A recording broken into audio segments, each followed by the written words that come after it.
News, सच जरूरी है। नमस्कार दर्शकों, ये है MNS न्यूज नेटवर्क। मैं हूँ आपके साथ आरती। आइए देखते हैं आज की कुछ खास खबरें। यूनिफॉर्म सिविल कोड पर तौकीर रजा की धामी सरकार को धमकी, कहा हमने भी नहीं पहन रखी चूड़ियां।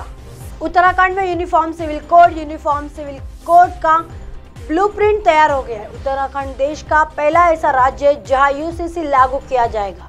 इसके लिए करीब 2,31,000 सुझाव पर अंतिम मुहर लगी है, लेकिन अब इस पर सियासी बयानबाजी तेज होती जा रही है। इस पर प्रतिक्रिया देते हुए बरेली के मौलाना तौकीर रजा ने उत्तराखंड के मुख्यमंत्री पुष्कर सिंह धामी सरकार को धमकी दी है।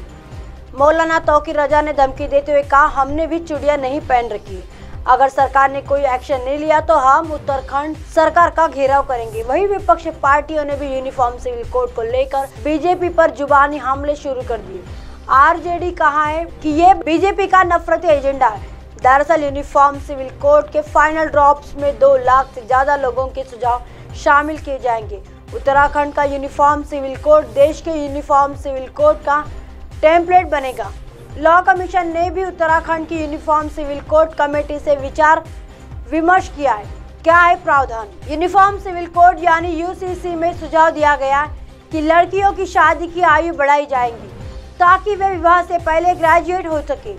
शादी का रजिस्ट्रेशन न होने पर सरकारी सुविधाएं नहीं देने और पति पत्नी दोनों के पास तलाक के समान अधिकार देने के अलावा सुझाव में बहुविवाद पर पूरी तरह से रोक की बात भी कही गई। इसके अलावा उत्तराधिकार में लड़कियों को लड़कों के बराबर का हिस्सा देने, पति पत्नी की मौत हो जाती है और उसके माता पिता का कोई सहारा न हो तो उनके भरण पोषण की जिम्मेदारी पति की होगी।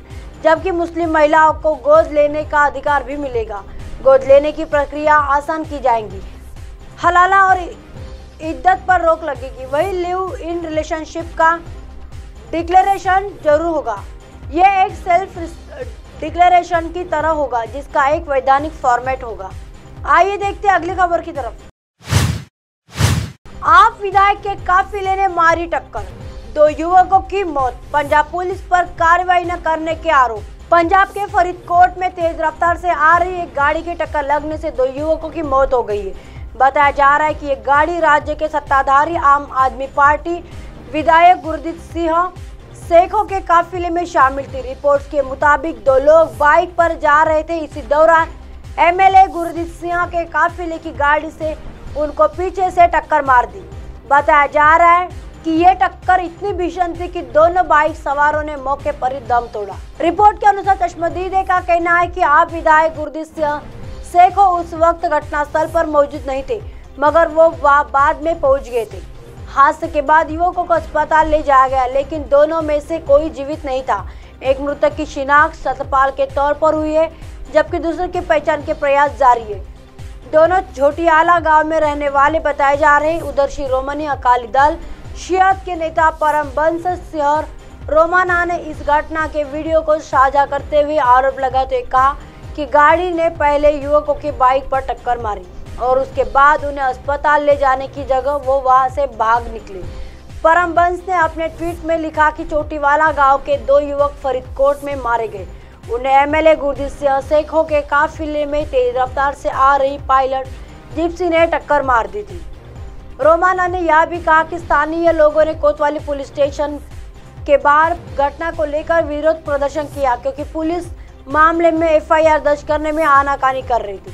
शियत नेता ने कहा कि मैं सभी से इंसाफ की लड़ाई लड़ने के लिए कोतवाली पहुंचने का अनुरोध करता हूं। हम पुलिस को दोषियों के खिलाफ कार्रवाई करने के लिए विवश करेंगे। आइए देखते हैं अगली खबर की तरफ।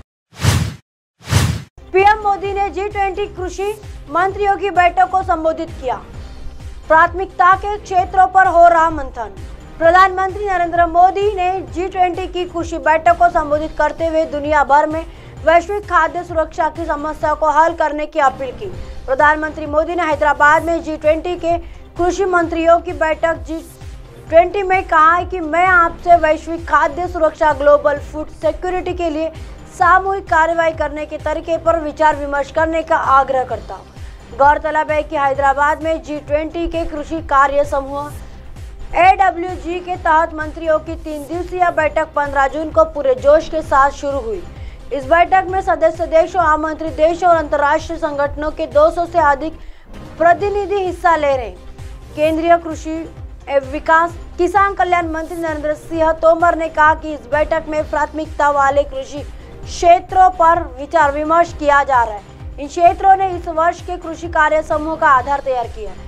बैठक के शुरू होने पर तोमर ने कहा कि खाद्य सुरक्षा एवं पोषकता के प्रति प्रधानमंत्री नरेंद्र मोदी के नेतृत्व में भारत की पूरी प्रतिबद्धता है। उसे अनुरूप नीतियां बनाई गई है और उसका सफल क्रियान्वयन भी सुनिश्चित किया जा रहा है।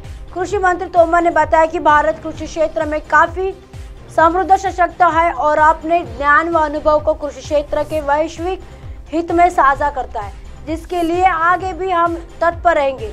उन्होंने कहा कि बीते 9 वर्षों में देश में कृषि क्षेत्र में कई नए आयाम स्थापित हुए, जिनके माध्यम से छोटे किसानों का कल्याण मुख्य उद्देश्य है। जलवायु परिवर्तन व पर्यावरण के मद्देनजर कृषि क्षेत्र के हित में निर्णय लिए गए।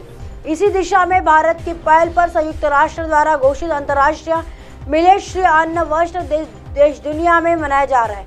साथ ही फसल विविधीकरण को लेकर भी भारत किसानों के बीच जागरूकता ला रहा है। G20 जैसे समूह की कृषि संबंधी चुनौतियों से निपटने के लिए साझा रणनीति बनाने सहित काफी उपयोगिता है। अब आप हमारे चैनल को आपके मोबाइल पर भी देख सकते हैं। मोबाइल ऐप पर देखने के लिए प्ले स्टोर से MNS news TV app download करें। Insta, link, Twitter, haiku, Facebook और कई सोशल मीडिया के प्लेटफॉर्म पर हमारा चैनल उपलब्ध है।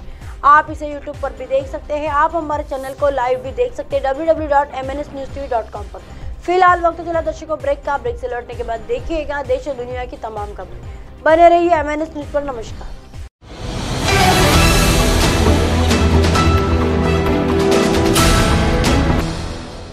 ये है MNS न्यूज नेटवर्क और आप देख रहे हैं MNS न्यूज।